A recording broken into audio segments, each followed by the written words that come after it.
नमस्कार, स्वागत आहे तुमचं आपल्या डिलिशियस कट्टा या मराठी चॅनलवर। आज आपण उपवासाच्या पुऱ्या करणार आहोत। या पुऱ्या करायला खूप सोप्या आहेत आणि बघा अजिबात तेलकट होत नाही, याला जराही तेल राहत नाही आणि सगळ्या पुऱ्या अशा छान फुगलेल्या होतात, छान खुसखुशीत तयार होतात, चवीला तर खूपच सुंदर लागतात। तर अशा पुऱ्या तुम्हीही नक्की करून बघा।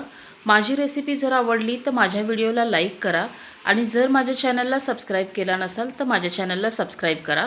तर चला आता ह्या उपवासाच्या पुऱ्या कशा करायच्या आहेत ते बघूया। आता इथे गॅसवर एक कढई ठेवली आहे, त्याच्यामध्ये मी अर्धा कप साबुदाणा घालून घेणार आहे। गॅस लो टू मीडियममध्येच ठेवायचा आणि आपल्याला हा साबुदाणा थोडा भाजून घ्यायचा आहे। याचा रंग वगैरे बदलायचा नाही आहे, फक्त थोडं व्यवस्थित गरम करायचं आहे। आता इथे साबुदाणा मी थोडा वेळ परतला आहे। आता हे भाजून झालं आहे। आता हे काढून घेऊया आणि एका ताटात थंड होण्यासाठी पसरून ठेवूया। आता त्याच कढईत मी 1 कप वरीचे तांदूळ घेणार आहे। वरीचे तांदूळ देखील आपल्याला लो टू मीडियम गॅसवरती थोडा वेळ भाजून घ्यायचे।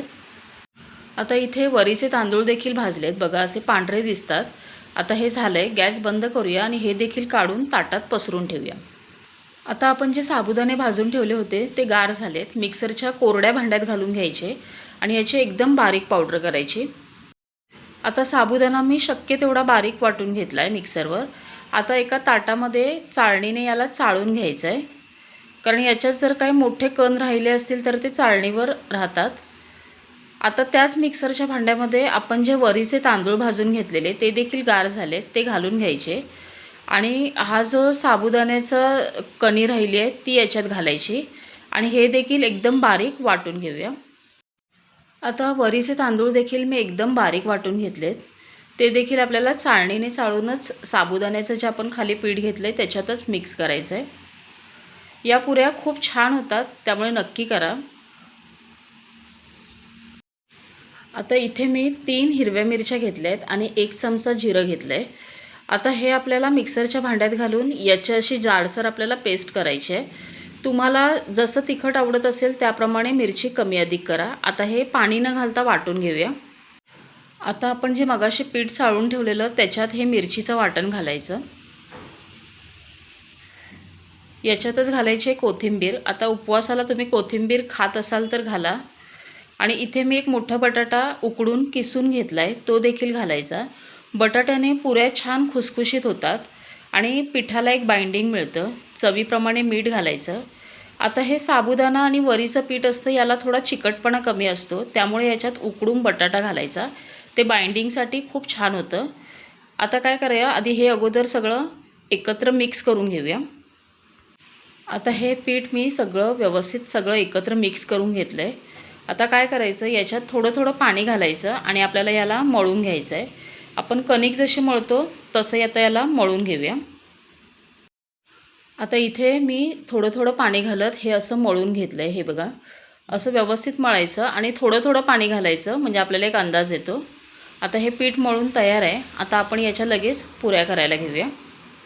आता पुरी करण्यासाठी इथे मी एक प्लास्टिकचा पेपर घेतलाय, याला थोडंसं तेल लावून घ्यायचं आणि पुरीसाठी आपण मळलेल्या पिठातून एक लहान गोळा घ्यायचा, त्याला व्यवस्थित मळून त्याला गोल करून घ्यायचं आणि हा पिठाचा गोळा आत ठेवून वरून आता आपण याला लाटण्यानं लाटायचं आहे। म्हणजे काय होतं, पोळपाटला हे चिकटत देखील नाही आणि लाटण्याला देखील चिकटत नाही आणि आपण अगदी हे सहज काढू शकतो। एकसारखी पुरी लाटली जाते। हे बघा, काढायला हे अगदी सोपं आहे, कारण हे साबुदाणा आणि वरी जर तुम्ही डायरेक्ट लाटायला गेलात तर ते चिकटणार, त्यामुळे असं प्लास्टिक शीटवर करायचं। आता दुसरी एक पद्धत दाखवते। परत गोळा ह्या प्लास्टिकच्या आत ठेवायचा आणि वरून दुसरा पेपर फोल्ड करून लाटण्याच्या ऐवजी आपण वडे कसे पसरवतो तसे याला बोटांनी फक्त पसरून घ्यायचं आहे।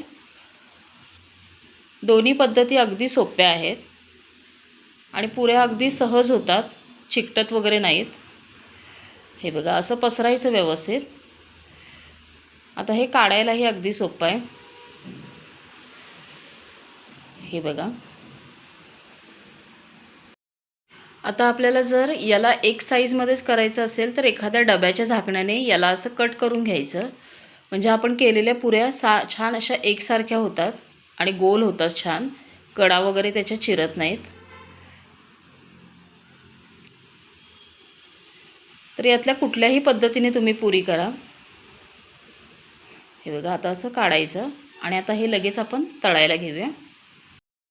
आता पुरी तळण्यासाठी मी गॅसवर तेल गरम करायला ठेवलं होतं। तेल चांगलं गरम करायचं, कमी गरम तेलामध्ये पुरी सोडायची नाही, नाहीतर तेलकट होईल ती। आता ही पुरी तेलात घातल्यावरती याला झाऱ्याने असं वरून थोडं प्रेस करायचं, म्हणजे पुरी छान फुगते। हे बघा अशा सगळ्या पुऱ्या छान फुगतात याच्या। अगोदर एक बाजू भाजून घेऊया, दोन्ही बाजूंनी आता याला छान असं तळून घ्यायचं आहे। गॅस आता मीडियमच ठेवला आहे। आता इथे बघा, इथे आपली पुरी छान तळून तयार झाली आहे। आता ही काढून घेऊया। इथे आपल्या उपवासाच्या पुऱ्या करून तयार आहेत। खूप सुंदर होतात, चवीला तर खूपच सुंदर लागतात। सगळ्या पुऱ्या अशा छान फुगतात आणि अजिबात तेलकट होत नाहीत। त्यामुळे अशा पुऱ्या तुम्हीही नक्की करून बघा। माझी रेसिपी जर तुम्हाला आवडली तर लाईक करा, कमेंट करा आणि जर माझ्या चॅनलला सबस्क्राईब केला नसाल तर माझ्या चॅनलला सबस्क्राईब करा।